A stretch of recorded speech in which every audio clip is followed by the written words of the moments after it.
আমরা কবিতায় পড়েছি রাতে উঠে থেকে থেকে শেয়ালের হাঁক, আর এই বনের ভিতরে এসে আমরা দিন দুপুরে আমরা এরকম শেয়ালের ঝাঁক দেখলাম।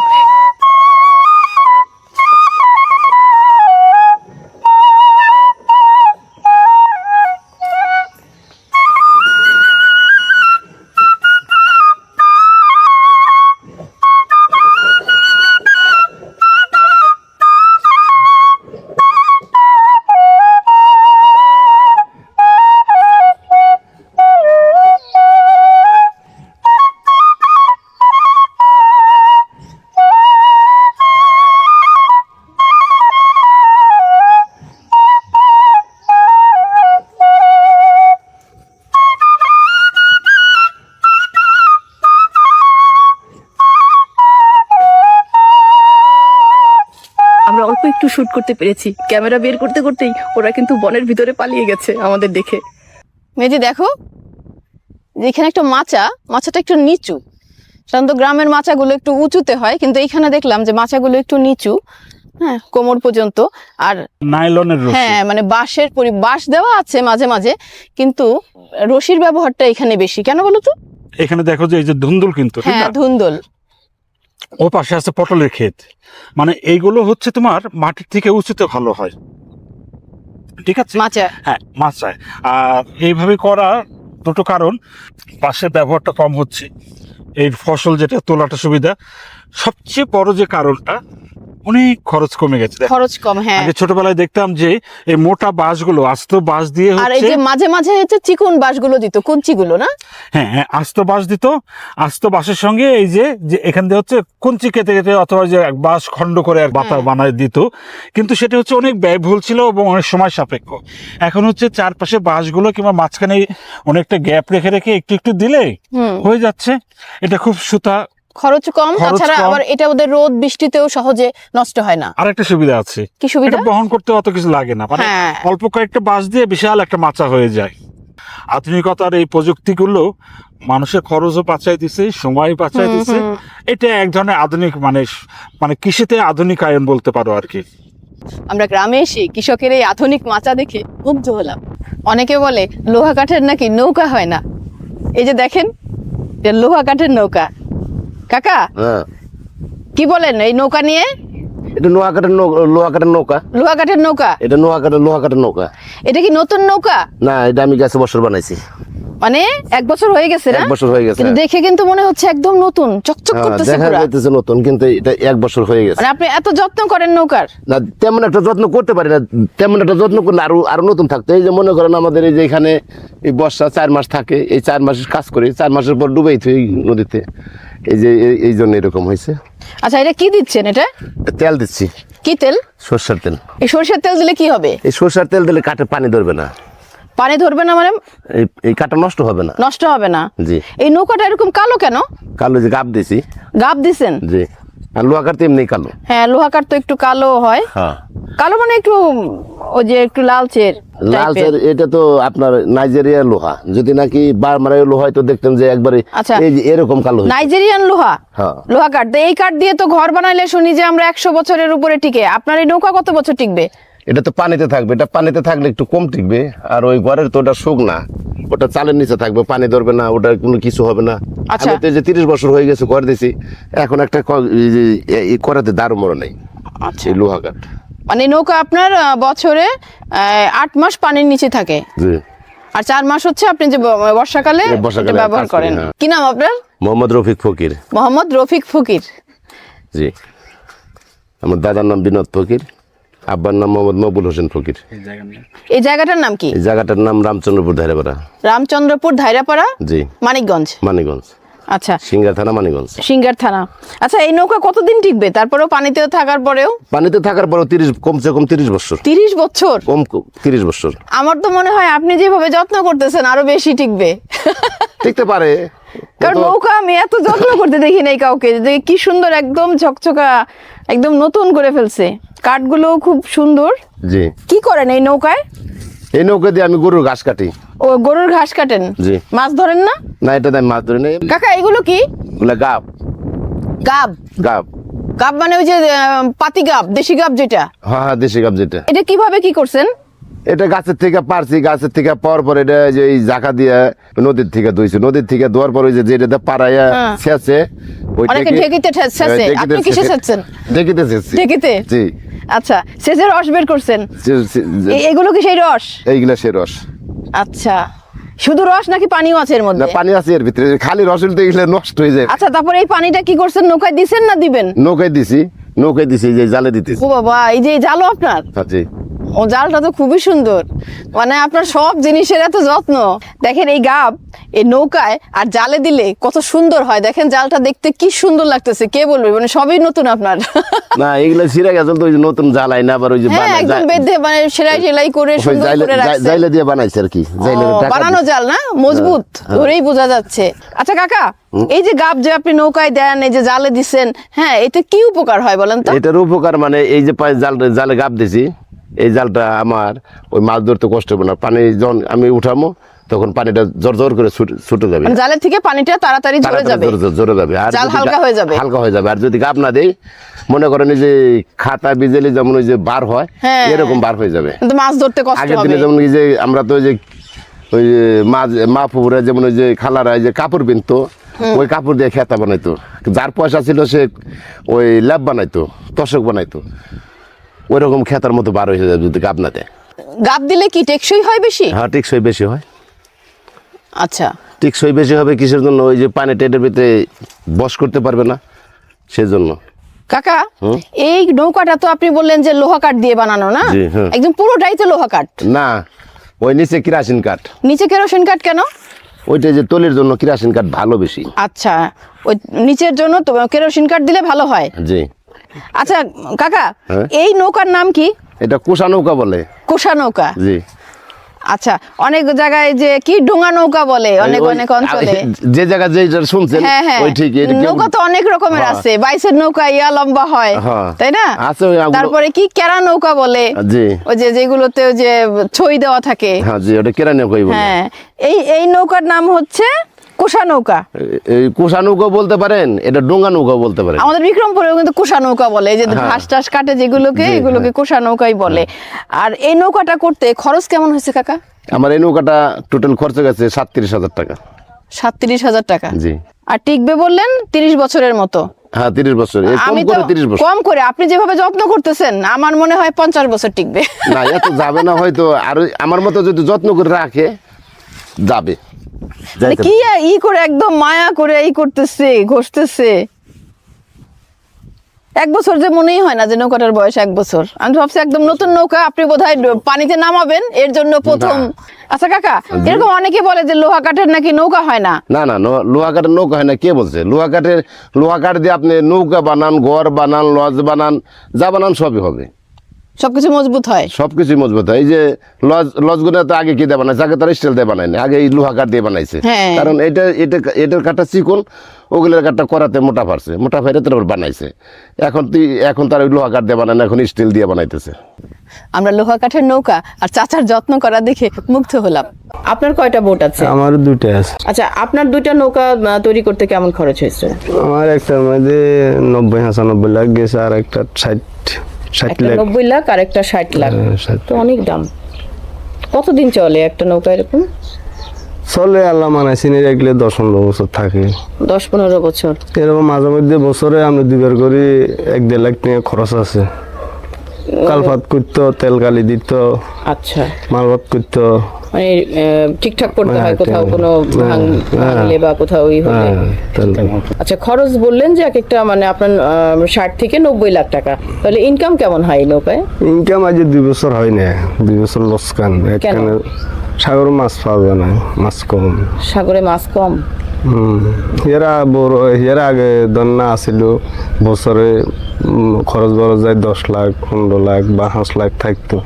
এই 2 বছর ফিশিং জেলেরা অনেক লোকসান আছে। গেছেবার আমার দোনোটা তাই 10 লাখ টাকা গুনে গাড়ি দিছি, লোকসান দিছি। আচ্ছা জাফর ভাই, এই যে মাছ কমে যাওয়ার কথা বললেন, কি মনে হয় সেটা আল্লাহ পাক জানে, আমরা তো আর এতটুকু জানি না। মাছ পাই না, আমরা যাইলে তো মাছও পাই না সাগর। তেল জ্বালাই চলে আসে। আচ্ছা, এই যে বাজারে তো আমরা অনেক মাছ দেখি এবং মাছের দেখলে পর্যাপ্ত দামও আছে। আমরা মনে করেন খরচ যাইতেছে 3 লাখ টাকা, মাছ আইতেছে 1 লাখ টাকার, সাগর যায় মানে এর মানে কি? মানে যাইতেছে। আপনি বললেন যে এত লস হয়, মাছ ধরে আপনাদেরই হয় না, তাহলে এই ব্যবসা করেন কেন? তৈরি তো এগুলো হচ্ছে যাবে না করলে, সালাম দিছি না, এখন বসে থাকলে তো নষ্ট হয়ে যাবে। এখন না করি তো হয় না, বেচতে মারে কে কিনো না, মানে কেউ কিনেও না? না। সাগর মাছে ব্যবসা ভালো থাকলে না একজনে কিনতো, তো কিনে না দেয় লোসকান। 80 লাখ টাকা আর 3 বছর আগে বানাইতে এসে ইয়ের মূল্য মাত্র 15 লাখ টাকা। মানে যারা কিনবে এরা দেখি তো লোসকান, লোসকান দিতে জানিস। সাগরে যদি ইনকাম হইতো তাহলে দাম হইতো। পরিবারে কে কে আছে? 2 মেয়ে 3 ছেলে। তারাও কি এই ব্যবসার সঙ্গে যুক্ত? ছেলে 2জন আছে, তারাও? হ্যাঁ, আমার জড়িত। আচ্ছা, এই ব্যবসা আপনি বললেন যে লস হয়, কোনো লাভ হচ্ছে না, তাহলে তাদেরকে এই ব্যবসায় নিয়ে আসলেন কেন? আগে তো লাভ ছিল না, লাভ না হলে এগুলো কি দি করছি, আজ 2 বছরের লোসকান। আচ্ছা, তাহলে এখন কি ভাবতেছেন, কি করবেন? এখন তো আশা করি আল্লাহ দিব, 2 বছর লোসকান হয়েছে, আবার এই বছর হইব, এই আশা নিয়ে তো না আমি আবার সালাম চোতাই দিয়ে। আচ্ছা ভাই, এই যে বোটগুলোকে যে সাগর যা বলে কেন? মাছ ধরান লাই, মাছ ধরার লাগে যে সাগর যায় মানে এর মানে কি? মানে যাইতেছে, ওগুলোকে সংক্ষেপে বলে সাগর যা। হ্যাঁ সাগর যা। আচ্ছা, আমরা আশা করব জাফর ভাইদের মতন জেলেদের এই দুর্দিন ঘুচে সুদিন আসবে। ওই যে ওইখানে দেখেন সবাই মিলে যেন মজা করে কি খাচ্ছে, তা আমিও যে দেখি ওখানে কি পাওয়া যায়, যদি কিছু পাওয়া যায় আমিও খাবো।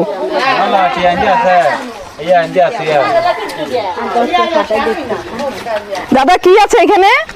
মন্ডি। মন্ডি মন্ডি কি? নুডলসের মতো চাল দিয়ে তৈরি করেন? আমরা নিজেরা তৈরি করি। আপনারা নিজেরাই তৈরি করছেন? আচ্ছা, এটা কিভাবে খাবো? এখানে স্যুপ আছে, আলাদা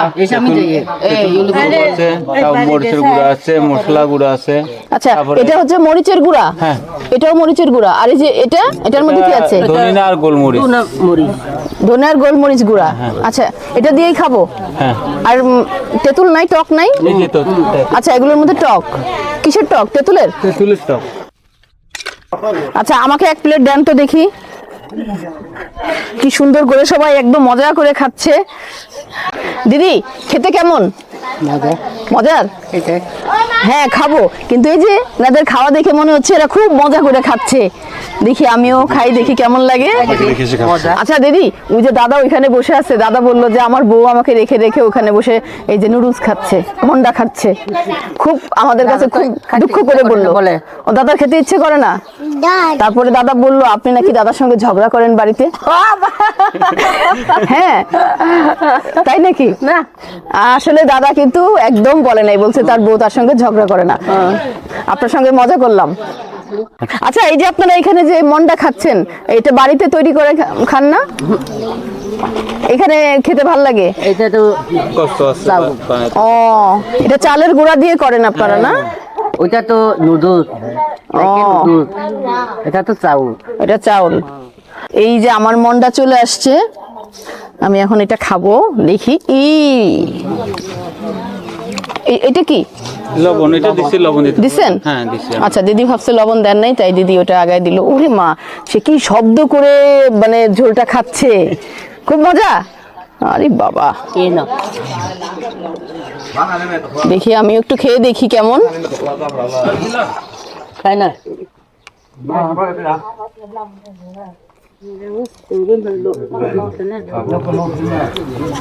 দারুণ খেতে। আচ্ছা, এটার মধ্যে কি কোনো চিংড়ি মাছের কোনো কিছু দিচ্ছেন? চিংড়ি মাছ, একটা চিংড়ি মাছের ফ্লেভার আসতেছে। আচ্ছা, এটা কি সকালে সবাই নাস্তা করে এটা দিয়ে? সকালে ভোরে খাই এগুলো। তাই? হ্যাঁ, ভোরে বেশি চলে। কটা পর্যন্ত থাকেন? এই ভোরে মনে করেন 7টা-8টা থেকে শুরু করেন? 8টা-9টা পর্যন্ত চলে, এরপরে চলে কম। কম? বিকালে? বিকেলে কম চলে।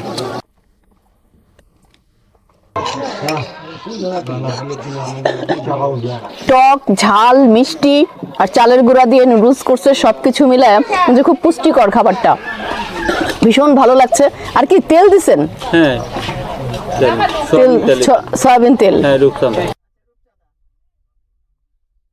কত দাম এক বাটি? 20 টাকা।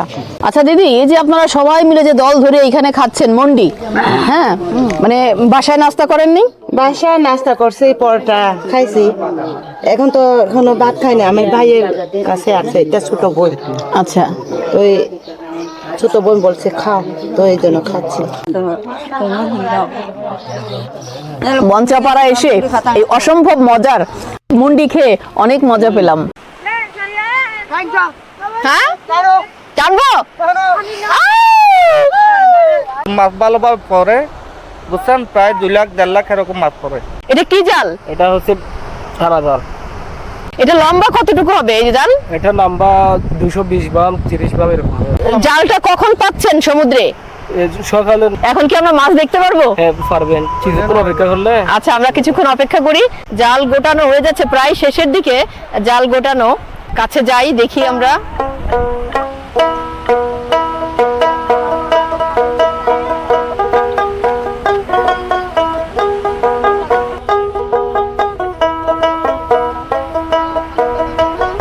হ্যাঁ, আমরা একজন প্রাক্তন জেলের কাছ থেকে জানবো এই জাল সম্পর্কে।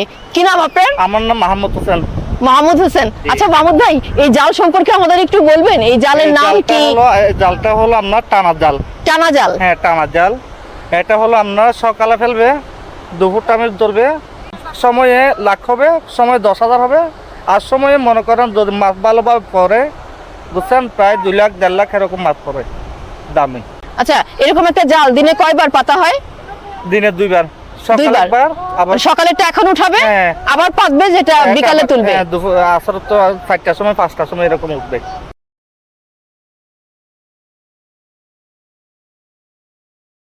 আর কতক্ষণ লাগবে? আর মানে 20 মিনিট লাগে। আর টানো টানো টানো। আমরা মাছ দেখতে পারবো তো না? আচ্ছা, এই যে 10 মিনিট হবে। আচ্ছা, আদান বা 30 মিনিট লাগবে, মাছ দেখবেন। আপনি তো এখন মাছ ধরেন না, আপনি আসছেন কেন আমাদের মতো দেখতে? হ্যাঁ, আপনার মতো দেখতে আমি যাত্রী নিয়েছি কক্সবাজার থেকে। আচ্ছা, কক্সবাজার থেকে যাত্রী নিয়েছি, কিন্তু আমি আগে ছিলাম এখানে, এখন নাই। আচ্ছা, ছেড়ে দিয়েছেন কেন? ছেড়ে দিছি যে ভালো লাগে না।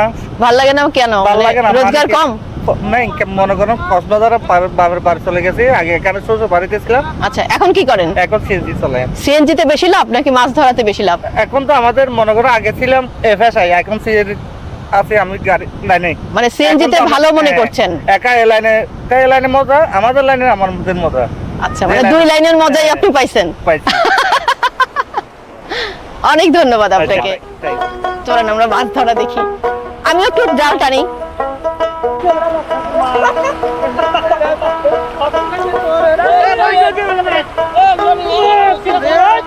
হ্যাঁ, টানবো? এই এই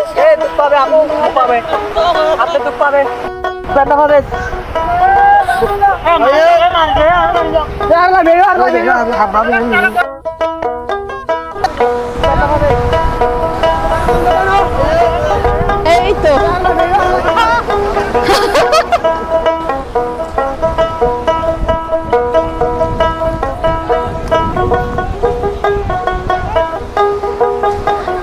ওরা জাল টানছিল, ওদের জাল টানা দেখে ভাবলাম আমি একটু সামিল হই জাল টানায়, কিন্তু দূর থেকে যতটা সহজ মনে হয়েছিল আসলে কাজটা এত সহজ না, অনেক কষ্টের কাজ, অনেক কঠিন কাজ।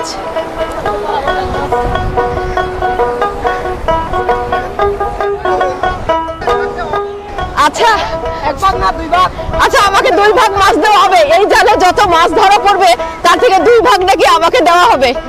আমি তো দারুণ খুশি, আজকে সব মাছ ধরে ফেলবো না?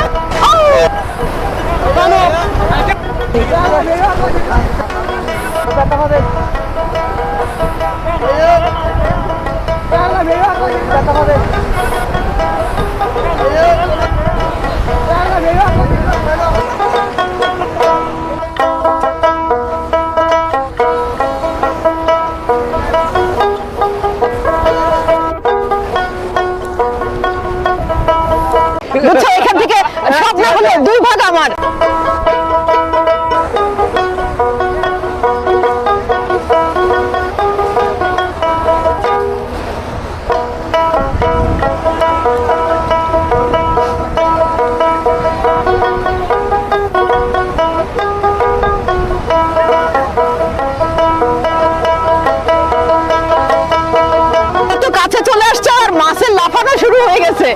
অনেক ধরনের মাছ, একদম শেষের দিকে জাল গোটানো, প্রায় শেষের দিকে।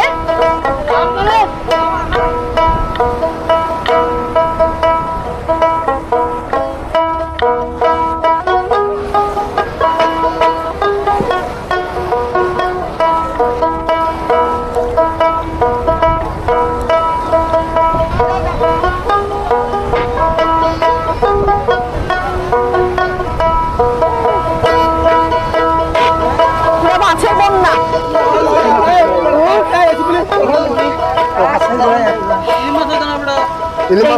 এই ছোটগুলো কি মাছ?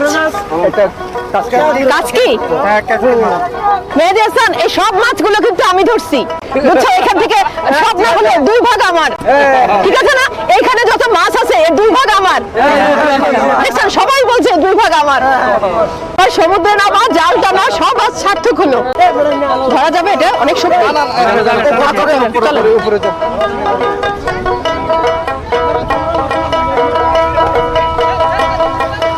আচ্ছা, এখানে নিয়ে আসেন, এখানে এখানে এখানে আনেন। আজকের জালে অনেক ধরনের মাছ ধরা পড়ছে, তার মধ্যে এই মাছটা সবচাইতে বড় কোরাল মাছ। এই এটা তো আমি ধরলাম না, আপনি দুধ পাইবেন এখানে। এখান থেকে 2 ভাগ আমার, মানে আমি জাল টানছি এর জন্য 2 ভাগ আমাকে দেওয়া হবে। গ্রাম দেখি, গ্রাম দেখি, কয় কেজি হবে এটা? এটা 3.5 কেজি হবে। 3.5 কেজি? আমার তো আরো বেশি মনে হচ্ছে, প্রায় 5 কেজি মনে হচ্ছে। 4 কেজি হবে। এটা কি করবেন এই মাছটা? বিক্রি করব। কোথায়? এখানে বিক্রি করব। এখানে বিক্রি হয়ে যাবে? আচ্ছা, আমরা তো যা যাবর ঘর বাড়ি এখানে নাই, তাহলে আমরাই কিনে নিতাম, কিনে রান্না করে খেতাম না। কোথায় ধরবো? এখানে কাটা আছে না, এখানে ধরবো। আচ্ছা, আমার সমুদ্রে নামা, জাল টানা সব আজ সার্থক হলো। এটার দাম জেলেরা চাচ্ছে 5000 টাকা। টানা জালে মাছ ধরলাম মন ভরিয়া। আমরা পাহাড়ে এসে একটা দারুণ জিনিস দেখলাম, এই যে মূলার যে ফল, এগুলোকে মুঠি বাঁধা হচ্ছে। কি কারণে একটু আমরা একটু জানি। স্যার দাদা, এই যে এটা তো মূলার ফল, এটা তো আপনারা সবজি হিসেবে খান না, কিন্তু এগুলো যে এভাবে মুঠি করা হচ্ছে কেন? মুঠি করা হয়েছে, এটা লাচো খাবে, চাটনি লাচু খাবে। আগে সিদ্ধ করে ফেলবে, আচ্ছা, এই পুরোটাকে সিদ্ধ করবেন, সিদ্ধ করে তারপরে তারপরে চাটনি চাটনি করে খাবে, সিদ্ধে সিদ্ধে খাবে। ওই যে, আচ্ছা, আমরা যেমন ওই যে ছোটবেলায় মটরশুঁটি খেতাম, দাদা, আমরা যেমন মটরশুঁটি যে সিদ্ধ করে ভেতরের বীজটা খাই, ওইরকম কেমন লাগে খেতে? ভালো, ভালো লাগে, ভালো, খুব ভালো। আচ্ছা, এইগুলো মানে কোথা থেকে আনছেন? বাজার খেতে থেকে আনছি। ক্ষেত আপনাদের নিজেদের ক্ষেত? আচ্ছা, আপনারাই চাষ করছেন তাহলে না? আচ্ছা, আর কি কি আছে দেখি? এই যে শিম, সাদা সাদা খুব সুন্দর একদম বিচলা শিম, তারপরে এই যে মূলা, তারপরে আছে কি বেগুন, এইখানে আছে পাতাকপি, মরিচ, এগুলো সব আপনাদের ক্ষেতের?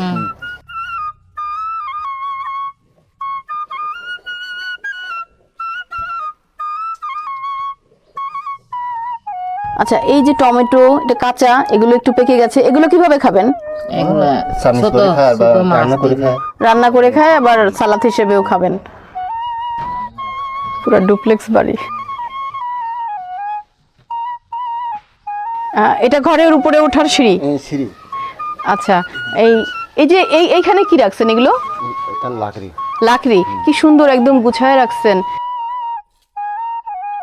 এই লাকড়ি কোত্থেকে আনছেন? পাহাড়ি, পাহাড় থেকে আনছি। পাহাড়ে যে গাছ, সেগুলোর ডালকে কেটে নিয়ে আসছেন, ডাল কেটে নিয়ে আসেন। এগুলো সারা বছর আপনাদের লাকড়ি হিসেবে ব্যবহার হয়। আচ্ছা, আর এই পুরো জায়গাটা, নিচের যে খোলা জায়গাটা আমরা দেখলাম, এটা আপনারা কি কাজে ব্যবহার করেন? দিনের বেলা বসে থাকে। আচ্ছা, দিনের বেলায় বসে থাকেন। এই যে কাপড় টাপড় মেলে রাখা আছে, খুব সুন্দর গোছানো একটা বাড়ি, একদম পুরো কাঠ দিয়ে। যে এইগুলো বোধহয় গাছের গুঁড়ি না? খুব মজবুত হয় এগুলো। কি কাঠ এগুলো? বহুত ধরনের কাঠ হয়েছে। হ্যাঁ, এগুলো তো মনে হয় ভূমিকম্পেও কিছু হবে না, নড়বে না। সবগুলো আপনারা এইগুলো দিয়েই করছেন না, পিলারগুলো? আচ্ছা, এই বাড়িগুলো কারা বানায়? বাড়ি আমাদের বাঙালি বানাইছি। কি দিয়ে? কি দিয়ে বানবে? এখানে প্রাক দিয়ে ইয়া করছে। আচ্ছা, এই বাড়িটা আপনারা মিস্ত্রি দিয়ে এই বাড়িটা বানাইছেন। কতদিন লাগছে এই বাড়িটা বানাইতে? সপ্তাহ 2 সপ্তাহ লাগছে। 2 সপ্তাহের মতো লাগছে। কেমন খরচ হয়েছে? খরচ তো আগে তো কাপ দাম কম, এখন তো বেশি। আচ্ছা, তো আপনি যখন করছেন তখন কেমন খরচ হয়েছিল? আগে কাপটা ছিল 150 টাকা, এখন 1,500 টাকা হয়ে গেছে। আগে 150 টাকা, এখন 1,500 টাকা। আচ্ছা, তাহলে সব মিলে এরকম একটা বাড়ি বানাইতে আপনার তখন কেমন খরচ হয়েছিল? আগে 3 লাখ মতো হয়েছে। 3 লাখের মতো। এখন যদি কেউ এটা করতে চায়, এই বাড়িটা কেমন খরচ হবে? 15 লাখ পর্যন্ত। 15 লাখ পড়ে যাবে, অনেক বেড়ে গেছে। অনেক বেড়ে গেছে। হ্যাঁ, আচ্ছা, এটা হচ্ছে বাঁশের না? এই যে কি সুন্দর করে একদম বাঁশ দিয়ে বানানো, এটা মানে কি বাঁশ দিয়ে তৈরি এগুলো? পায়া বাস। কি পায়া বাঁশ? পায়া বাস। আচ্ছা, উপরে রুম কয়টা আছে? 3টা। 3টা রুম। রুম 3টা, বারান্দা একটা। আচ্ছা, এটা ঘরে ওঠার সিঁড়ি তো এটাই একটাই না? সিঁড়িটাও তো অনেক সুন্দর করে বানানো, একদম মজবুত কাঠ দিয়ে সুন্দর নকশা করে বানানো। উপরে টিন না? বৃষ্টি হলে খুব সুন্দর বৃষ্টির শব্দ শোনা যায়। এই ঘর তো গরম হয় না, তাই না দাদা? মিডিয়াম। মানে যে ইট বালু মানে পাকা ঘরের চাইতে তো এই ঘর অনেক ঠান্ডা থাকে, শীতল থাকে। আমরা আলীকদমের মঞ্চাপাড়া এসে এরকম পাহাড়িদের সুন্দর ঘর দেখলাম চক্ষু মেলিয়া।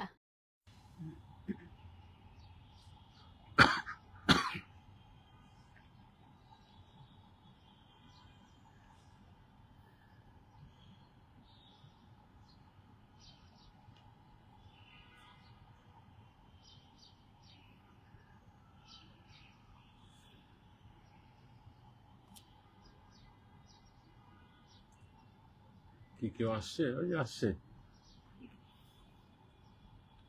কে আসলো? স্বাগত জানাই।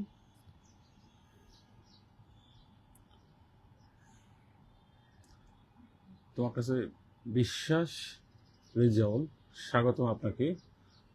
মসজিদের আলো চলে আসছে, স্বাগত মসজিদের আলো।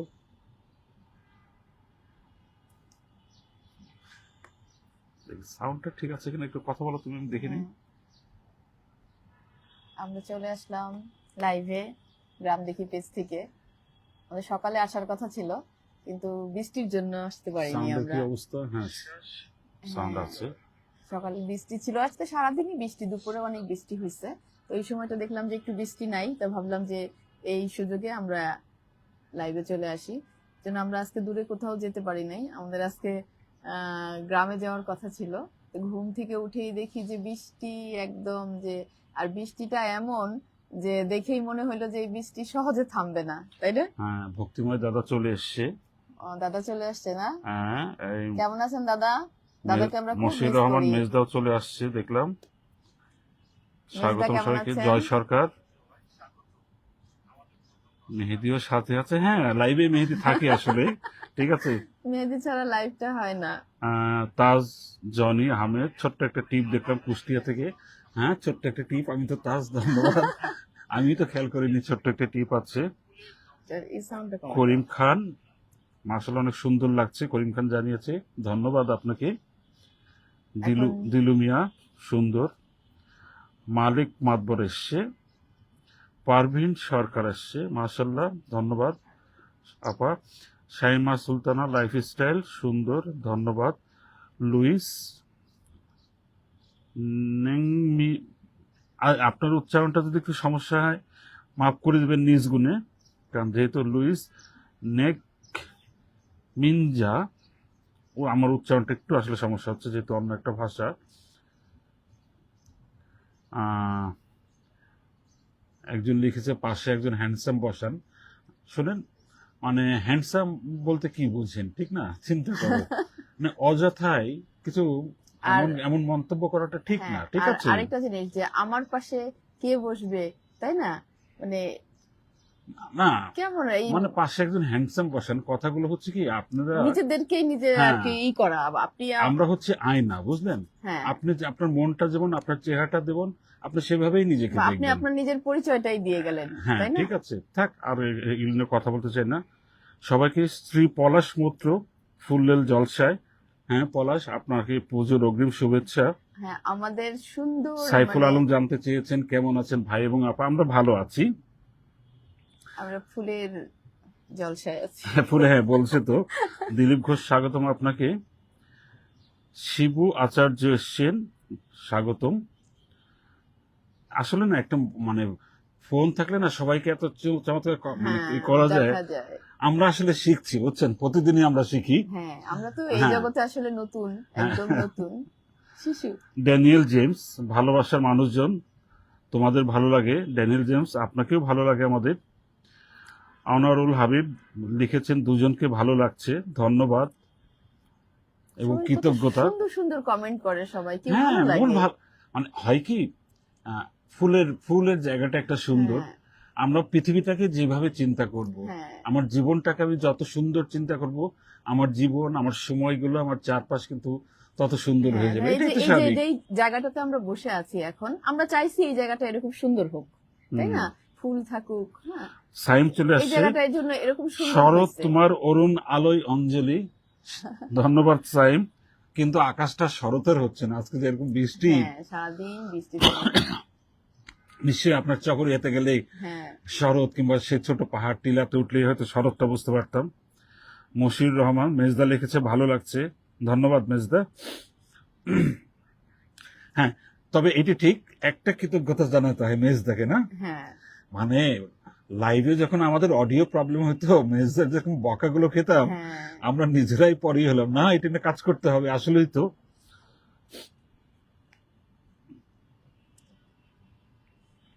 আর আজকে যারা প্রথম আমাদের লাইভটা দেখছেন তাদের জন্য বলি যে এই জায়গাটা হচ্ছে আমাদের ছাদ বাগান। এটা আমাদের খুব পছন্দের একটা জায়গা। ছাদ বাগানের নামটা বলে দাও। এটা পুরানো ছাদ বাগান, মানে এই যে যত ফুল টুল এই বাগানে, গাছ সবজি যা আছে, এগুলো কোনো কিছুই কেনা না। এই নামটা মেহেদির দেয়া, যে যেহেতু আমরা কুড়ায় নিয়ে আসি, গ্রামে যখন যাই যেখানে যা পাই আমরা নিয়ে আসি। আমাদের এই বাগানের শুরুটা হয় কি দিয়ে যেন, এই পুদিনা পাতা, কিছু পুদিনা গাছের যে ডাল, সেই ডাল থেকে। তারপরে আমরা আরিয়াল বিলে গেলাম, ওখানে একটা ঢেঁড়স জাহেদুল পেলাম, ইসলাম শুকনা নতুন, ঢেঁড়স। স্বাগতম আপনাকে। জাহেদুল ইসলাম নতুন এসছে, হ্যাঁ, অনেক সুন্দর লাগছে দেখতে, ধন্যবাদ জাহেদুল ইসলাম। আচ্ছা, আজকে কিন্তু আমরা একটা ক্যাপশনের বাইরে চলে গেলাম, তাই নাকি? তারপরেও বলি যে এই যে যেরকম ফরিদপুরের শান্তিনিবাস, হ্যাঁ, শান্তিনিবাসের অনেক ফুল আছে আমাদের বাগানে। আমরা শান্তিনিবাসে গেলে ওখান থেকে মাসুদ ভাই আমাদেরকে ফুলের ডাল কেটে কেটে দিত। হ্যাঁ, সে অনেক জবা আছে, অনেক ফুল গাছ আছে জাহেদুল শান্তিনিবাসে। লিখেছে, আমি ইন্ডিয়া থেকে যুক্ত হয়েছি, স্বাগতম বাংলার আকাশে আপনাকে। আসলে মানে ইন্ডিয়া বাংলা একটা একই ভাষা, একই কালচার। পশ্চিমবঙ্গ আর পূর্ববঙ্গ যাই বলি, মাঝখানে একটা কি রেখা দিয়ে দেয়া হলো। মেহেদি হাসান, আর আমি যে ফুলটা পরে আছি এই ফুলের নাম যেন কি বলতো? এটা নয়নতারা। না, মেহেদির দেয়া একটা নাম আছে, বলে অবিরাম তারা। হ্যাঁ, এত ফুটে মানে অসম্ভব বেঁচে থাকার হ্যাঁ, ক্ষমতা আমি এটাই বলি যে এই নয়নতারা যদি কেউ একবার তার বাড়িতে আশ্রয় দেয়, মানে জায়গা দেয়, নয়নতারা মানে সবাই, মানে ছেলে মেয়ে ছেড়ে চলে যাবে, স্বামীও চলে যাবে, প্রেমিকা চলে কি যাবে, বলছো? সবাই ছেড়ে চলে যেতে পারে, কিন্তু এই যে নয়নতারা বা এই যে অবিরাম তারা, মেহেদির দেওয়া নাম, এই অবিরাম তারা আপনাকে কখনো ছেড়ে যাবে না। আমি দুটো গাছ দেখেছি ছুঁই। একটা হচ্ছে তোমার বট, টিকে থাকার অসম্ভব, সেটা হলো রাস্তার একটা ফুট কার্নিশে হোক, এটাও ছাদের তাই, কার্নিশে। এটাও হ্যাঁ, তাই। নয়নতারাও তাই, যে বীজ কোথাও একটা পড়লে তার টিকে থাকার এত ক্ষমতা, ঠিক কিসের মতো, আমাদের মতোই না, এই বাংলাদেশের মানুষের মতোই, মানে বাঙালি মানুষের মতোই অনেক সহ্য ক্ষমতা। আজকে বিষয় কি ছিল? আজকে বিষয় হচ্ছে, আমরা গেল সপ্তাহের যে ভিডিওগুলো আপনাদের বলে রাখি, গেল সপ্তাহে আমরা মানে আমাদের সপ্তাহটা শুরু হচ্ছে শনিবার থেকে, আমরা থার্সডে পর্যন্ত সপ্তাহটা গণনা করছি, এক সপ্তাহ। শুক্রবারে আমরা লাইভ করি, তেমন কখনো কোনো কন্টেন্ট দেই না। আবার শনিবার থেকে শুরু হয়ে তার থার্সডে পর্যন্ত, বৃহস্পতিবার পর্যন্ত হচ্ছে আমাদের একটা সপ্তাহ হয়ে যায়। তা আপনাদের ছোট্ট একটা পরিসংখ্যান দিতে পারি যে গেল সপ্তাহে আমরা 8টা রিল দিয়েছি, 4টা বড় ভিডিও দিয়েছি, আর 18 আর একটা 19টা ছবি দিয়েছি। এই হচ্ছে আমাদের গেল সপ্তাহে পরিসংখ্যান ছিল। তা তোমাদের প্রতি অনেক ভালোবাসা আরিফ ইসলাম জানিয়েছেন। মদিনা থেকে শুভেচ্ছা জানাচ্ছি অপূর্ব। সালাম মাঝি, ধন্যবাদ আপনাকে সালাম মাঝি। হ্যাঁ, আমাদের সৌদি আরিফ আরবে ইসলাম, কিন্তু অনেক দর্শক হ্যাঁ, আছেন। আরিফ ইসলাম আমাদেরকে গোলাপের শুভেচ্ছা জানিয়েছে। আরিফ, আমাদের ছাদেও গোলাপ আছে, সেইখান থেকেও আপনাকে শুভেচ্ছা। ডাক্তার ফরিদ দেখছেন, নোয়াখালী থেকে দেখছি, ধন্যবাদ ডাক্তার ফরিদ। জাহাঙ্গীর আলম। হ্যাঁ, আচ্ছা, একটা নাম আমি বলি, সেটা হচ্ছে যে আমরা কিন্তু সবার কাছে একটা অনুরোধ করা আছে যে অপ্রয়োজনীয়, আসলে আমাদের পেজটা হচ্ছে এমন একটা পেজ, এই পেজে কিন্তু ফোন দেওয়ার কিছু নেই, যদি জরুরি কিছু না হয় আপনারা ইনবক্সে এসে টেক্সট দেন। একজন আছেন, এই আজকে আছেন এখানে, আমি দেখছি তার নামটা দেখেছি, আমি অনেকবার ফোন দিয়েছেন। আমরা না কাজে ব্যস্ত থাকি, ধরেন আমি, আমার একটা প্রফেশন আছে, প্রফেশনের বাইরে পেজের কাজগুলো করতে হয়, সুহিরও নানা ধরনের কাজ আছে। আপনারা ফোন দিলে না, অযথা ফোন দিলে খুব বিরক্ত লাগে আসলে বলবো। সবচেয়ে বেশি হয় যে অনেক রাতে, মাঝ রাতে, যে 2টা 3টা 4টা, মানে এমন সময়ও ফোন দিয়ে বসে থাকে। মানে ফোন দিবেন, আসলে ফোন দেওয়ার আগে যে আমরা ব্যস্ত আছি কিনা, আমি বলছি না যে কেউ ফোন দিবেন না, ফোন প্রয়োজন অবশ্যই হতেই দিবে পারে, প্রয়োজনে। কিন্তু তখন আগে একটা টেক্সট করেন না যে এখন কি একটা ফোন কল করা যাবে, এটা বা আমি খুবই। এই বিষয় নিয়ে কথা বলতে চাই, হ্যাঁ, হ্যাঁ। তাই না? তাহলেই হয়। জাহিদুল ইসলাম লিখেছেন, আমি একজন নতুন কন্টেন্ট ক্রিয়েটর, স্বাগতম এই সোশ্যাল মিডিয়ার জগতে আপনাকে। তা যা বলছিলাম, জাহাঙ্গীর আলম লিখেছেন লাভ, ধন্যবাদ জাহাঙ্গীর আলম। যেটা বলছিলাম যে আমাদের দেখেন যে এই সপ্তাহের কন্টেন্ট যেটা শুরু হলো কি দিয়ে, আমরা কিন্তু সোনালী আঁশ দিয়ে শুরু করেছিলাম, মনে আছে? হ্যাঁ, গোল্ডেন ফাইবার, মানিকগঞ্জের। মানিকগঞ্জের। তা আমরা চেয়েছিলাম, আসলে এখনো এরকম একটা ভিডিও পাইনি। আমার জন্মভূমি ফরিদপুর, ফরিদপুরে আমার সেই পাটের গন্ধ এখনো লেগে আছে। ছোটবেলায় খুব খারাপ লাগতো, কিন্তু এখন মনে হয় না ওইটা না প্রাণের মনে গন্ধ, হয় পাটের কি, গন্ধটা। ওই গন্ধটা আর একটু হ্যাঁ। পেতাম, মানে ছোটবেলার তা- গন্ধ মনে তা হয়। যে মানিকগঞ্জে এক রাস্তাতে যেতে যেতে হঠাৎ করে দেখি যে সূর্যের আলো পড়েছে, পাটগুলো কেমন চিকচিক। শুকানোর পোষে মানে হ্যাঁ। আটি বেঁধে রেখেছে। আমার দূর থেকে মনে হচ্ছিল যে আসলে স্বর্ণ। হ্যাঁ, তখন স্ত্রীকে বললাম যে চলো আমরা একটা রিল করে ফেলি এটা দিয়ে। এরপরে আমরা একটা এক্সপেরিমেন্ট করেছিলাম যে 2 নৌকা পা এক্সপেরিমেন্ট। হ্যাঁ, এক্সপেরিমেন্টটা মজা হ্যাঁ, ছিল। এটা আমরা কিন্তু ভিডিওতেও নিষেধ করেছি যে 2 নৌকায় কেউ পা দিবেন না, খুবই রিস্কি একটা স্ট্যান্ড, এটা বলবো। সুই দিয়েছিল, তার আগে একটা আমরা সতর্কমূলক একটা ব্যবস্থা করেছিলাম। সেই ওইটা হচ্ছে হযরতপুরের হ্যাঁ, আলগির চরে আলগির চর। আমাদের মানে কিছু বন্ধু হয়ে যায়, ছোট ছোট কিছু বন্ধু, ওর নাম হচ্ছে নাসির, না ইয়াসিন। ইয়াসিন একটা নৌকার চেন ধরে টেনেছিল যাতে খুব নৌকাটা ছোট্ট, সরে না যায়। খুবই। ওই ভিডিওতে দেখেছেন। এবং আমরা ওই স্ট্যান্ডটা করেছিলাম বোঝানোর জন্য যে 2 নৌকায় আসলে পা দিতে হয় না। আগের দিনের মানে প্রচলিত যে কথাটা আছে, এটা না খুব বাস্তব ভিত্তি আছে। দেখবেন যে অনেক সময় যেটা করে, আমরা সদরঘাটে কিছু কিছু ভিডিও দেখি যে চলন্ত লঞ্চে উঠতে যায়, কিংবা 2টো নৌকায় আসলে কখনো পা দিতে হয় না। এটা যেমন বাস্তবেও সত্যি, জীবনের ক্ষেত্রেও সত্যি আর কি, জীবনের সবগুলো ক্ষেত্রেই। হ্যাঁ, যারা বলছে তারা তো তাদের অভিজ্ঞতার আলোকেই বলছে এসব কথা। আপু, আপনার চুলের খোপায় ফুলটি কে গুজে দিয়েছে ভাইয়া? না, আমি দেইনি, সে নিজে নিজে আমি করেছে। নিজেই হচ্ছে। ওইটা করে, ফুলগুলো এটা করে মাঝে মাঝে, এটা ওর ছোটবেলা থেকে অভ্যাস একটা। কিভাবে এগিয়ে যাবেন বলবো, শুধু এসে লিখেছে কিভাবে এগিয়ে যাব। নতুন কন্টেন্ট ক্রিয়েটারদের জন্য আমি তো কিছু বললাম, আপনি যেটা করবেন একটা জিনিস শুধু মনে রাখবেন, সবকিছু পজিটিভ কিছু করবেন। আর নিজের যা কিছু, একটা টেক্সট একা হোক, একটা ভিডিও হোক, একটা মিউজিক হোক, ব্যাকগ্রাউন্ড মিউজিক হোক, একদম নিজের ছাড়া কারো কোনো জিনিস ব্যবহার করবেন না, তাহলেই আপনি সাকসেস আর হবেন। অন্যদেরটা দেখবেন। হ্যাঁ, অন্যদের ভিডিও দেখবেন, কিভাবে কি আইডিয়া ডেভেলপ করছে, কোনগুলো চলছে দেখতে হবে। এবং খুব বেশি না, আবার খুব বেশি দেখারও দরকার নাই, তাহলে নিজের কন্টেন্ট কখন তৈরি করবেন? এগুলো হ্যাঁ, হচ্ছে সেটাই। কন্টেন্ট ক্রিয়েটরদের জন্য কিছু কথা। কিছু এরা বলে যে সারাক্ষণ অন্যের ভিডিও দেখতে হবে।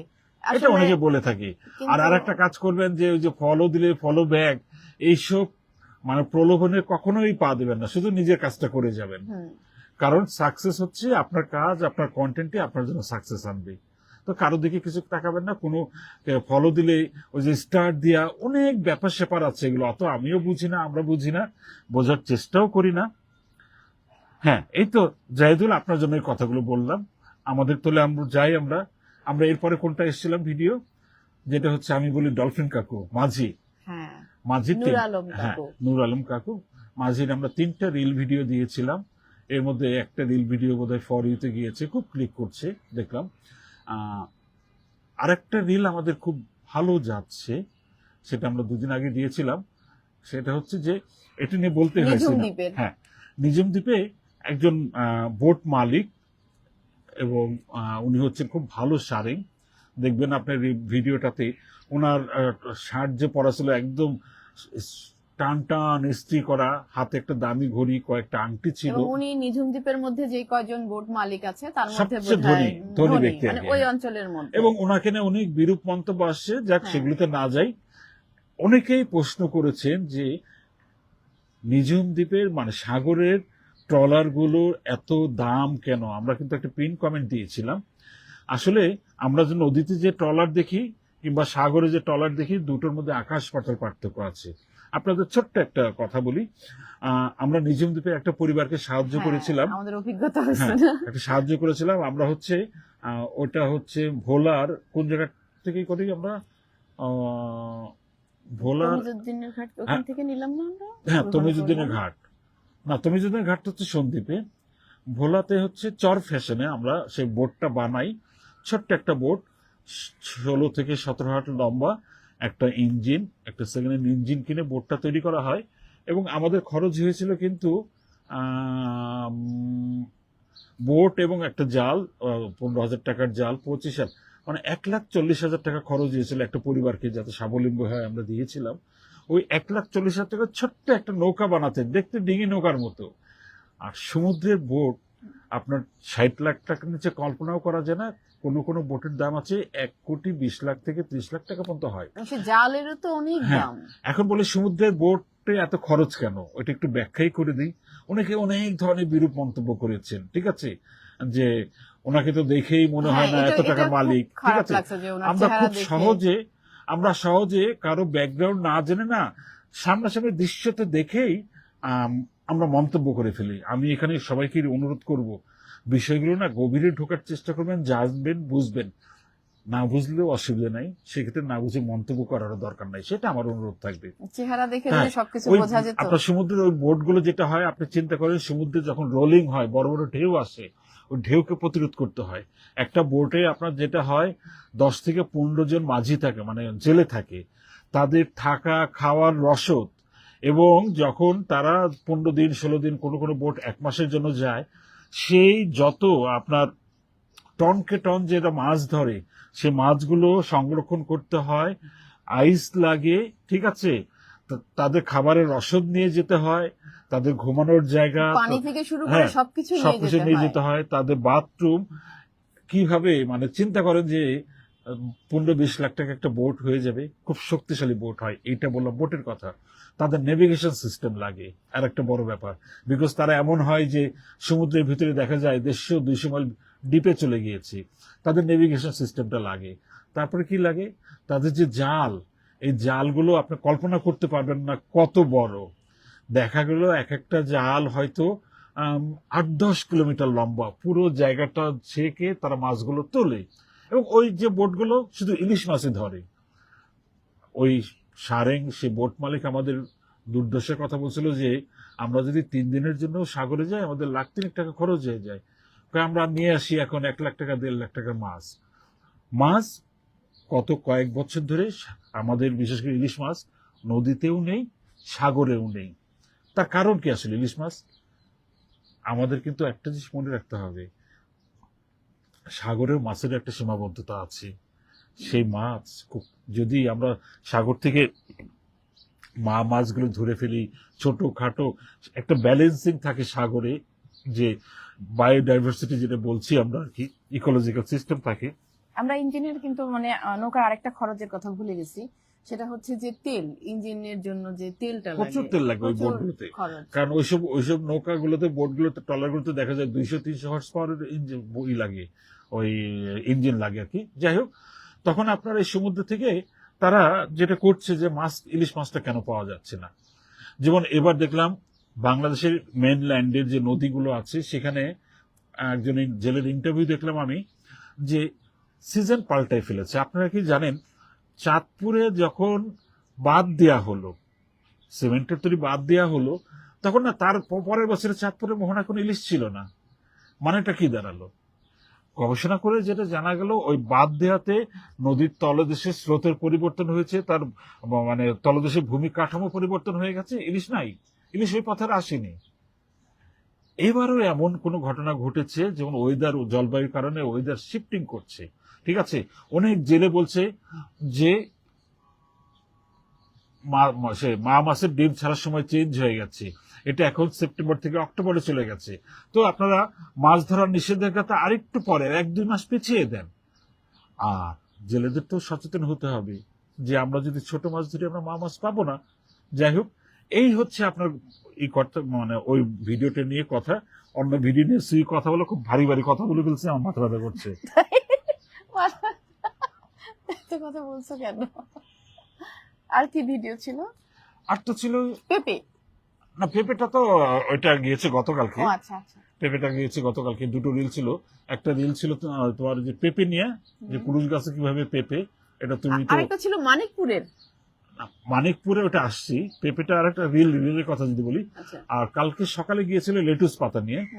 হ্যাঁ, অনেকেই বলেছেন যে এটা লেটুস না, এটা চাইনা ক্যাবেজ। হ্যাঁ, বাটি শাক, হ্যাঁ বাটি শাক কিংবা চাইনা ক্যাবেজ। আপনাদেরকে বলি, লেটুস পাতা নাকি, এটা আমি একজনের মন্তব্য থেকে জানলাম, নদীর ধারের জমিগুলোতে জন্মায়। নাম্বার 1 লেটুস, ওখানে আমরা 2 ধরনের লেটুস পাতা দেখলাম। একটা লেটুস পাতা ওইরকম যেটা আমরা, বেশি কুচকানো ছিল। হ্যাঁ, আর একটা হচ্ছে আপনার একটা লেটুস পাতা হচ্ছে যে পাতাগুলো হয় কিন্তু সাইড গুলো একটু এরকম কার্ভ হয়ে যায় আর কি। আমরা 2 ধরনের লেটুস পাতা ওখানে দেখেছি। তারপরে পুরুষ পেঁপে গাছে কেমনে ফল হয়, এটাও আমরা করলাম মানিকগঞ্জের একটা জায়গাতে। এবার আসি বড় ভিডিওগুলো। আমরা বড় ভিডিও নিয়ে এটা বলতে হয়, আমরা যখন আলগির চরে গিয়েছি হজরতপুরে, ওই যে সে নাসির নাকি ওর নাম, ইয়াসিন, সে বাচ্চা গ্রুপটা আমাদের সঙ্গে সারাক্ষণ ছিল, আমরা যতক্ষণ ছিলাম। হ্যাঁ, আমি শাক তুলতেছিলাম, তো আমার কাছে কোনো ব্যাগ ছিল না, আমি তো যে আমার টুপির মধ্যে শাকগুলো রাখলাম। সে যে তার বাড়ি কাছেই, সে দৌড়ে যেয়ে তার বাড়ি থেকে একটা পলিথিন ব্যাগ নিয়ে আসলো। হ্যাঁ, আরেকটা জিনিস দেখলাম, সারাক্ষণ সে আমাদের সাথে সাথে ছিল। ইয়াসিনকে আমরা পেলাম কেমনে, কাঠবিড়ালি হিসেবে। কাঠবিড়ালি, সে একটা গাছের মধ্যে দেখলাম পেয়ারা খাচ্ছিল, পেয়ারা গাছে। তখন তার সঙ্গে কথা বলে প্রথমে একটু শেখেছিল, পরে তারা কি করলো দেখি, মানে প্যান্ট পরা জামা পরা দাম করে ওই কালীগঙ্গা নদীতে ঝাঁপ দিয়ে দিল। দেখলাম তার দেখা থেকে আরো 2-1 বন্ধু চলে আসলো, তারাও হুটোপুটি করে গোসল করলো। তখন আমাদের ছেলেবেলার কথাটা মনে পড়লো যে আমার বাড়ির কাছে কুমার নদী ছিল, আমিও ছোটবেলায় এরকম কুমার নদীতে মানে ইয়াসিনের মতো 4 বার গোসল করতে না। হ্যাঁ, ইয়াসিন নাকি ওরা 4 বার গোসল করে। ওদিনকে শুক্রবার ছিল, ইয়াসিন জানালো যে এটা প্রথমবার গোসল, এরপরে সে নখ দিয়ে দেখালো আরো 3 বার গোসল করবে সে। মানে বিকেলবেলা হয়তো খেলবে, খেলার পরে আবার গোসল করবে মাঝখানে। ওরা গোসল করার সময়ও খেলে, ওটা ওদের একটা খেলা।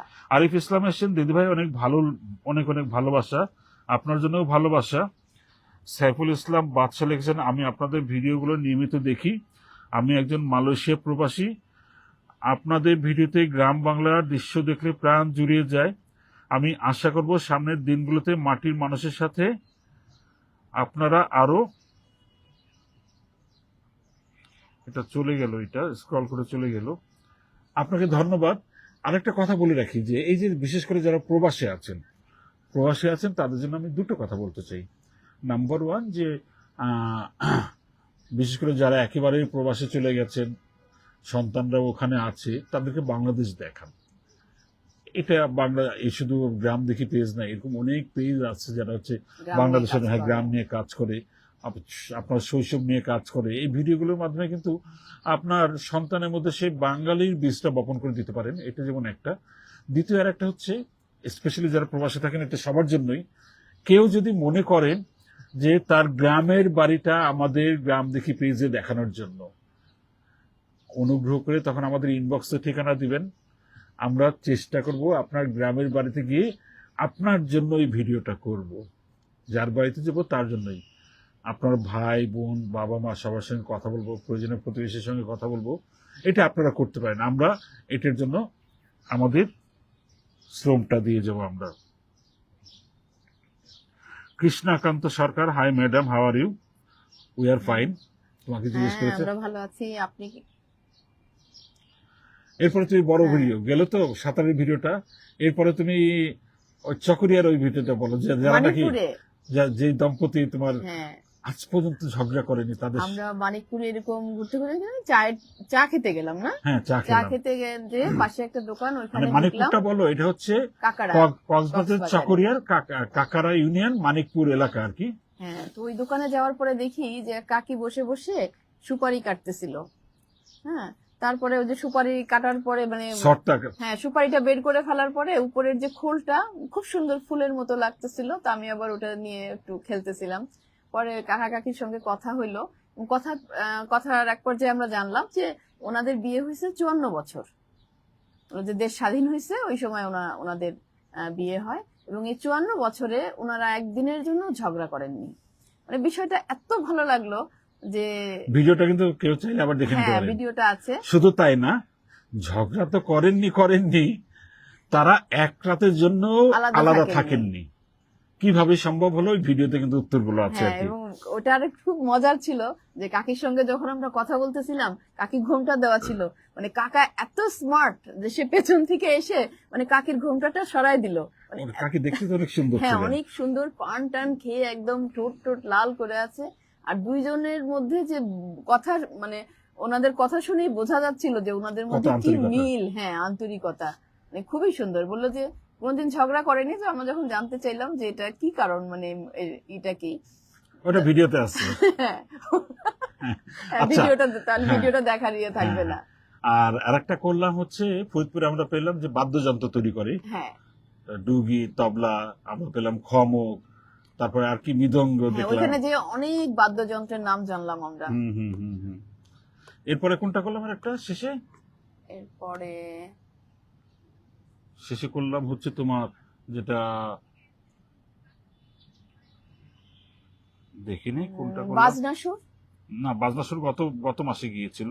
আচ্ছা, বাজনাসুর না, ওটা করলাম হচ্ছে, এই তো পেয়ে গেছি। হ্যাঁ, বাজনা সুরের ভিডিওটাও দেখতে পারেন। মানে বাজনা সুরটা আমরা হচ্ছে কি, এটার একটা ছোট গল্প আছে। এটা আমরা প্রথমে একবার করলাম না, আমাদের পেজ যখন শুরু হয় ওই সময় আমরা এরকম মানিকগঞ্জে ঘুরতে ঘুরতে ওই বাজনা সুরটা পেয়ে গেলাম, তো ভিডিওটা করলাম। পরবর্তীতে ওই ভিডিওটা কি হলো, মানে কোনো একটা কারণে আমাদের ওটা ডিলিট করে দিতে হয়, এবং ওটা ব্যাকগ্রাউন্ড তখন আর মিউজিক খুঁজে- সম্পর্কে জানতাম না, হ্যাঁ, ব্যাকগ্রাউন্ড মিউজিক ইউজ হ্যাঁ, ওই করেছিলাম। ভিডিওগুলো আর খুঁজে পাওয়া যাচ্ছিল না। না, হ্যাঁ, ওই রাশ ফুটেজ গুলো আর হ্যাঁ, পাইনি। হ্যাঁ, আর সবশেষ আমাদের যে বড় ভিডিওটা গেল সেটা হচ্ছে কিন্তু বাগদার ওই যে সুইকে ঘোল খাওয়াই নিয়ে এসেছি, হ্যাঁ, ভাগ্যকুলের ভাগ্যকুলের একটা ঘোলের দোকান। এটা অনেক কত 80 বছরের পুরনো দোকান, ওনার বাবা করতেন, এখন ছেলে করে। মানে খুবই মজার ছিল ঘোলটা। মানে আমি তো ঘোল আর মাঠার পার্থক্যটা জানতাম না, দুটো আমার কাছে একই রকম মনে হয় না দেখতেও। আচ্ছা, মল্লিকা দে সরকার জানতে চেয়েছে কেমন আছো, তোমার নামটা আমার জানা নেই। কার নাম? ওর নাম না আমার নাম? আচ্ছা, তোমার নামই বোধহয় জানতে চেয়েছে, বলে দাও। আচ্ছা, আমার নাম সুহি, আর ও তো মেহেদি, সবাই জানে আমি মেহেদি করি লাইফের মধ্যে, মেহেদি হাসানও বলি। এইটা ছিল আমাদের মোটামুটি গত সপ্তাহে। আর কিছু অসংখ্য কিছু ছবি দিয়েছি। আমরা এখন চেষ্টা করি শুধু ছবি না, ছবিটার নেপথ্যের ভালো একটা ক্যাপশন লেখার চেষ্টা করি। এটা লিখতে একটু সময় চলে যায়, যে ক্যাপশনটা দিলে না বোঝা যায় ছবিটা কি, আমাদের কালচারটা কি, আমাদের গ্রামটা কি, চেষ্টা করি আর কি। আর যেটা হলো যে আর কিছুক্ষণ পরেই, আর 5-6 মিনিটের মধ্যে মাগরিবের আজান শুরু হবে, ঠিক আছে? আমার মনে হয় যে আমরা না বাড়াই ভিডিওটা, নাকি? কতক্ষণ হচ্ছে এখন? বাজে হচ্ছে 5টার সাথে এই 50-51 আজান দিয়ে দিবে। আচ্ছা, ঠিক আছে, আমরা তার আগেই শেষ করব। আজকে একটু ইও আছে না, মানে আলোটা কম, আবার বৃষ্টিও শুরু হয়ে যেতে পারে। যে না আছে, আর দেখছি না, বৃষ্টির লক্ষণ দেখছি না। তারপরও কালো আছে, আজকে মেঘ ছাদে আছে। লাইভ শেষে ছাদে কিছু কাজ করব। হ্যাঁ, ছাদে কাজ করা হয় না। আমি ইন্ডিয়া থেকে আপনার প্রোগ্রাম দেখছি, খুব ভালো লাগে আপনার প্রোগ্রাম। থ্যাঙ্কস। 2টা ড্রাগন নিয়ে যেতে হবে যাওয়ার সময়। কৃষ্ণাকান্ত সরকার, আপনাকেও ধন্যবাদ। তাহলে আমরা শেষ করেছি। হ্যাঁ, আচ্ছা, আগামী লাইভ না আসা পর্যন্ত আমাদের সবাই- ভিডিওর সঙ্গে থাকুন। হ্যাঁ, সবাই ভালো আর থাকবেন। সবাই ভালো থাকবেন। Bye bye. তাই কি বিস্ময়কর ঘটনা, মানে এতটুকু মিম সে রুটিও বানাতে পারে।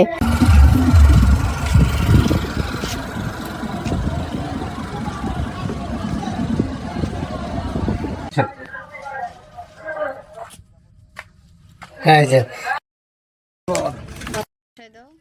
না নিয়ে বসাও বসো বসো চলে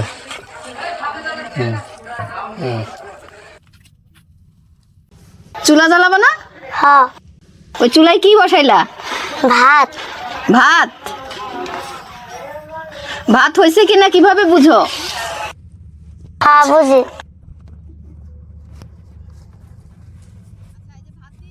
হাড়ি দিয়ে গেল যে, উনি কি হয় তোমার? আব্বু। তোমার আব্বু? হ্যাঁ ও, আব্বু কি করে? আব্বু এইখানে দারোয়ান করে। দারোয়ানের কাজ করে? কোথায়? এই জায়গায়। এটা একটা প্রজেক্টের অফিস। মিমের বাবা ওইখানে প্রজেক্টটা দেখাশোনা করে, দারোয়ানের কাজ করে ওইখানে। আর মিমদের ঘর এইটা। বুঝতে পারতেছেন আমি কোথায় আছি? আমি আছি এখন মিমের রান্নাঘরে। কি কাটো মিম? পেঁপে। পেঁপে? কি দিয়ে রান্না করবা? আমি গোশ দিয়া। গোশ দিয়ে? কি গোশ? মুরগির গোশ।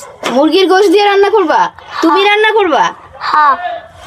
বাবা কি কি রান্না করতে পারো? আর ভাতও রান্না করতে পারি। হ্যাঁ দেখলাম তো, তুমি ভাত চুলাই দিলা। চুলা জ্বালাইতে পারো? হ্যাঁ। বাবা তুমি তো সবই পারো। এত কোত্থেকে এত রান্না শিখলা? আম্মুর কাছ দিয়া। আমার কাছ থেকে? হ্যাঁ। একদম পাকা রাঁধুনি হয়ে গেছে। মিমের রান্না খাইতে হবে আজকে। আমরা রান্না খেয়ে যাবো আজকে, ঠিক আছে? খাওয়াবে না? হ্যাঁ খাবো। মিম তোমার আম্মু কোথায়? আম্মু কাজে গেছে। কি কাজে? হোটেলে গেছে। হোটেলে? হোটেলে কি কাজ করে? এই রান্না বাড়া, এই থাল বাটিতে রান্না বাড়া করে। আচ্ছা, তোমার আম্মু হোটেলে কাজ করে? হ্যাঁ। বাবা তোমরা সবাই তো দেখি কাজ করো, মিমও কাজ করে। কয় ভাই বোন তোমরা? 2 ভাই বোন। 2 ভাই বোন? হ্যাঁ। আরেকজন কোথায়? আরেকজন দেশে। ভাই না বোন? ভাই। ও, দেশে কার কাছে আছে? দেশে আমার নানির কাছে আছে। নানির কাছে আছে? হ্যাঁ। ও, ভাই বড় না তুমি বড়? ভাই বড়। ভাই বড়? হ্যাঁ। ও, তোমাদের দেশ কোথায়? দেশ পটুয়াখালী। পটুয়াখালী? হ্যাঁ। ও আচ্ছা, পটুয়াখালী থেকে আসছো এখন মানিকগঞ্জে? হ্যাঁ। এখানে কতদিন যাবত আছো? অনেক দিনই। অনেকদিন? হ্যাঁ। ও, তুমি স্কুলে যাও না? এখানে স্কুল নাই এই জায়গায়।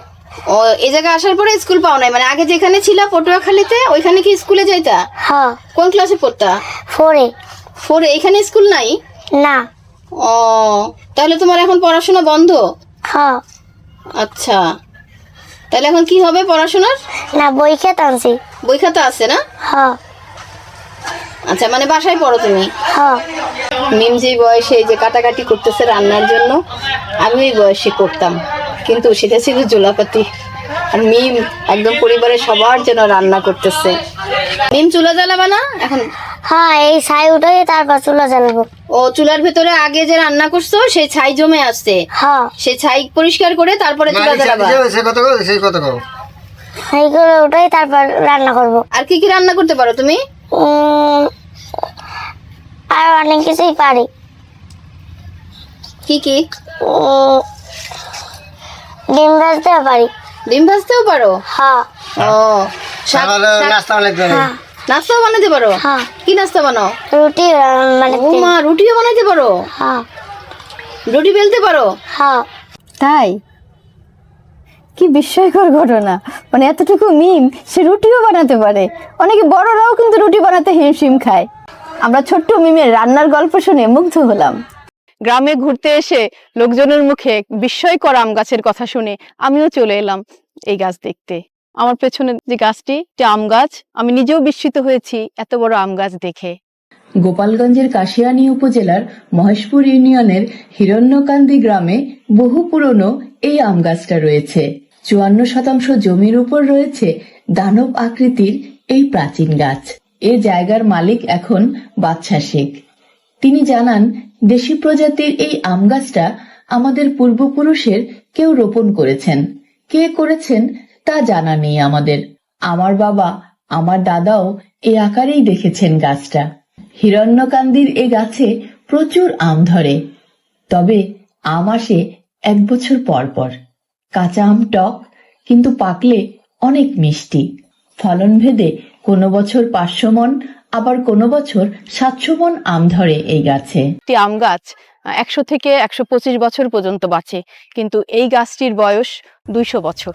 দূর থেকে এই আম গাছটিকে মনে হয় একটি সবুজ টিলার মতো। গ্রামে ঘুরতে এসে এই বিস্ময়কর আম গাছ দেখিলাম চক্ষু মেলিয়া।